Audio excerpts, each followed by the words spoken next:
आपके पास nothing CMF phone 1 है तो उसके अंदर आप अपने फ़ोन में सिस्टम साउंड की प्रॉब्लम को कैसे ठीक कर सकते हैं। यानी कि किसी भी चीज़ को आप टच करते हो टिक टिक की आवाज़ आती है, या फिर जब भी आप किसी को नंबर मिलाते हो तो टू टू की आवाज़ आती है। इस साउंड को भी आप अपने फ़ोन में कैसे बंद कर सकते हो, या फिर जिनको लगाना है वो आप अपने फ़ोन में कैसे लगा सकते हो। तो सबसे पहले आपको जाना है सेटिंग पे, नीचे की साइड जाएंगे, यहाँ पर आपको दिख जाएगा साउंड एंड वाइब्रेशन, इस पर आपको टैप कर लेना है। नीचे की साइड जाना है तो यहाँ पर आपको दिख जाता है इन्हेंस ऑडियो, इसको अगर आपका ऑफ होगा तो इसको जाके ऑन कर लेंगे तो आपकी ऑडियो थोड़ा इन्हेंस हो जाती है। बाकी ये होता है डायल पैड टून्स, यानी कि जब भी आप किसी को नंबर मिलाते हो तो टू टू की जो आवाज़ आती है तो यहाँ से आती है, तो इसको जाके आप बंद कर दोगे तो आपकी आवाज़ बंद हो जाएगी। बाकी स्क्रीन लॉक साउंड, यानी कि जब भी आप अपने फ़ोन को लॉक करोगे तो साउंड आता है आपके फ़ोन में। अगर जैसे मैं इसको इनेबल करके दिखा देता हूँ, जैसे आपने देखा क्लिक का साउंड आया, ठीक है। इस तरह से आप अपने फ़ोन में कर लेंगे।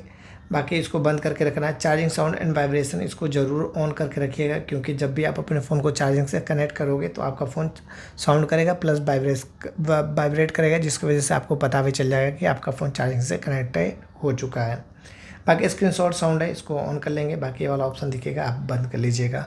तो अगर वीडियो अच्छी लगेगी तो लाइक कमेंट शेयर सब्सक्राइब कीजिएगा। मिलते हैं नेक्स्ट वीडियो में, तब तक के लिए बाय बाय।